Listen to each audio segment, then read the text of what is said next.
All right, Lighthouse Classic here with Coach Murr. Just was defeated by New Site. Awesome game. Let you introduce your players. I've got with me Charlie Morrison and Tommy Murr. All right, Coach. Coming into the game, you said you didn't really know that much about New Site. Defensively, I told you it was going to be a juggernaut. One of the best defensive coaches in the history. What do you think about that? I lied yesterday. We did do a little research on them. They're a great program over there, and we were, I think, prepared for it. We had a few things that just we work on these things, and like I said, we've got some younger players that haven't played very much. These two are the only two that played on our varsity team last year, and so we're bringing the other guys along. And so I rely on both these guys to help us. Second half, Charlie got hot, hit a couple big threes for our comeback, took a little bit of a lead. Down the end, I've got two freshmen on the floor, and sometimes I make freshman mistakes, but I was also very proud of Amar. Amar was driving and kicking. We talked about that at halftime. He comes in the very first two times he has it. He drives, kicks, or drops it off to someone who can score. I want to ask you, I'm going to get to Tommy in just a minute, but I've noticed 3 or 4 times in this game that he passed off to someone else like you for a shot when he could have. I knew he was going for the record, and he knew that. But he passed it off. What does that say about him as a teammate to you? He's selfless. Like he's playing for the team. I don't really know if that was, I don't even think, like you said yesterday, that really wasn't even in his mind. That's not his number one goal. His number one goal is to win games and win a state championship. And that just shows the kind of character he is and the kind of person he is. Selfless. Coach, I asked New Site's coach. They went down. Y'all obviously got on that 16-4 run to start the game. They came back, made a run of their own, and what I got here is about and going into halftime down about 14, 15 points. What did you tell your guys to help make that second half run to get y'all back in the game? Yeah, we made a couple. I think there were 3 or 4 turnovers almost in a row. We had a hard time with a change.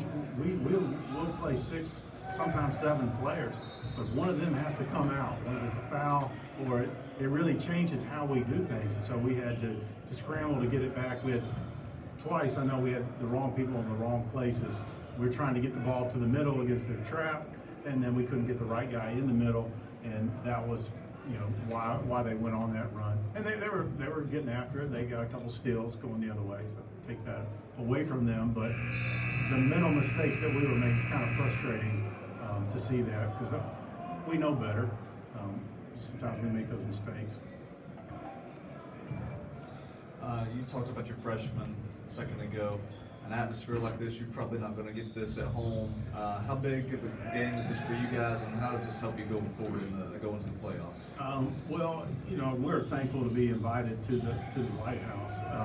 This is something that I want our kids to experience. So when we go to state, we're playing, at Jacksonville State or wherever it is, they look around and say, yeah, we've been here before. And some of them just hadn't been here in a situation like this. So that's the purpose of that. I told them, I said, I put you guys in a difficult position to play the schedule that we have. But I think that has the potential to pay off in the end.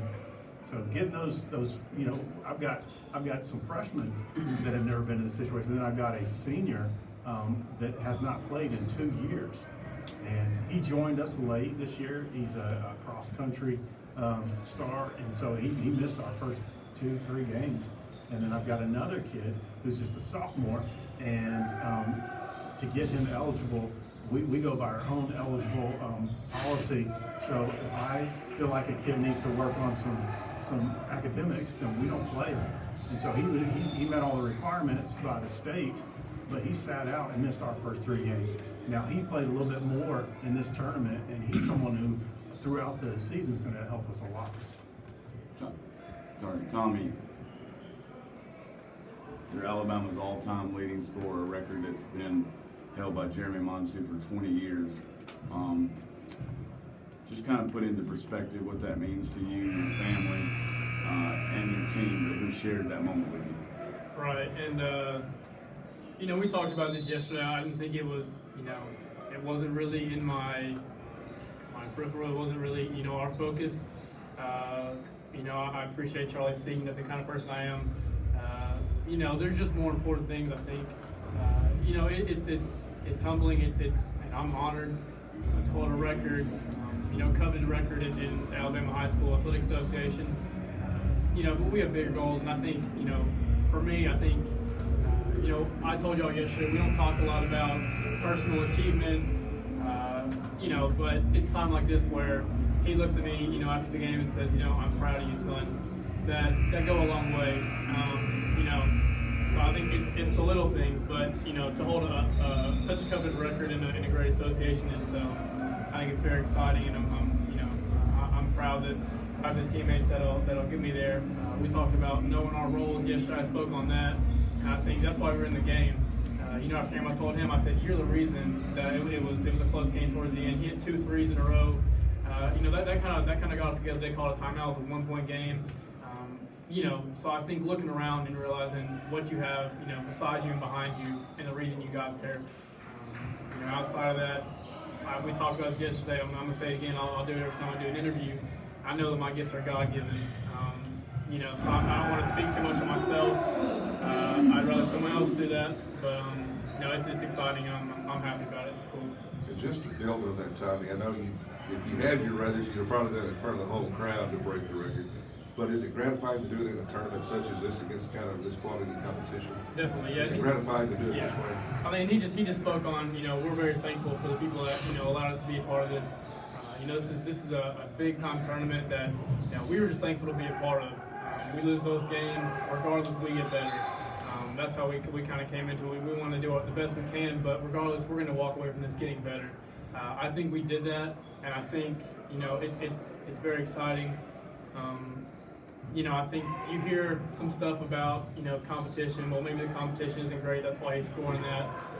So every chance we get to play a bigger school, and we kind of do the same thing, it's exciting. But it's really awesome to be able to do it in such a crazy atmosphere and a great tournament. So I got a question for Charlie. So you've scored a few points in your career as well, right? We went over 1,000 last year. So tell us about, everybody's looking at Tommy, but oh, by the way, there's a lot of kids that play their entire career, never get close to 1,000 points. Tell us about your work ethic and what you've been doing to get to that point. I do work really hard, but that's just my teammates. My teammates are great. I don't really have words for it, really, but it's cool. It's cool to be able to do that. I mean, he's my guy. So anytime I go to the gym, I'm like, Charlie, want to shoot? We just recently got, the gun, the shooting, and I don't even want anything else for Christmas. We were shooting on for we got up 400 shots in 30 minutes, and we were like, this is all we need. He said, this is incredible. So having someone like that we can push each other. We've built a relationship that we can kind of be a little harsher on each other sometimes. We know it's out of love. That's the same relationship we have. But I think he's not going to speak on himself. We don't like to speak on ourselves. But I'll say for him, he's a great player, but an even better person. He has a mindset. He wants to get better, and he'll do anything he can to help the team. So I'll speak on your behalf. Tommy, I want to expand a little bit on that. I was going to ask you, since Charlie's asked about you. Charlie had a great game. Obviously, went 5 for 7 overall, 3 for 5 from 3. So when they run those 1-2-2 zone, half court zones and triangle 2, boxing 1, how helpful is it to have such a consistent shooter and just score in general like Charlie to pass off to? Right. And a few years ago, we played a team. I'm not gonna say how many years ago, but we played a team, crosstown rival, and I'm not gonna say that actually. They put 2 guys on me full court the whole game, and I was young. I was early into my varsity career, and we just could not handle it. I mean, we were at a place where we hadn't been to the school long, but it was frustrating. They beat us by 30. I left the gym. I was mad. I was frustrated. We've come a long way, and I think speaking on that, how we have that mindset. We just want to get better, whatever it takes. And if that's someone else calling me out, holding me accountable, that's what we want. And I think the whole team is bought into that. And that's how you get better as a team and individually, I think. So, I think that they've come a long way. We make each other better, push each other, but, I think, Yeah, they do a great job. We talked about knowing your role. We preach on that. That's why we're successful last year, and that's we continue to buy into that. We played a better game today, and I think that's one of the main reasons. But they do a great job. He could have taken more shots. It was a controversial call at the end. It was frustrating. Being in his shoes, I would have been frustrated too. But he handled that well, and now he's in here speaking on me well. He talks the person he is. So I think overall, having a team that buys into that is really what's made it special. Tommy, everybody's talking about the Alabama record. Proud for you. It took many years to do that. There's another record that you tied today that's, I think, is probably more important than what you just did with the Alabama record. You just went out and dropped 46, tied a Lighthouse record on probably the best defensive genius in the state of Mississippi history. That speaks a lot, being able to tie the Lighthouse record when you've had the Malik Newmans, the Devin Bookers, the James Wisemans that's played here, that names are going to be under yours now. What does that say? Yeah, and that kind of ties back to the question you asked earlier.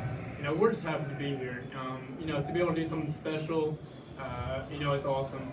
I think, my teammates and my family, they're very proud of me, and that speaks volumes of the people they are. But I'm very happy with where I am and the abilities I've been given. It's just exciting. I think it's pure excitement to be in the position I am. So yeah, it's a coveted tournament. It's high level, great atmosphere. So to be able to do it in where we are is awesome. One more question, anybody? Thanks, guys. Thank you guys for coming. Thank you all. Hey, not to be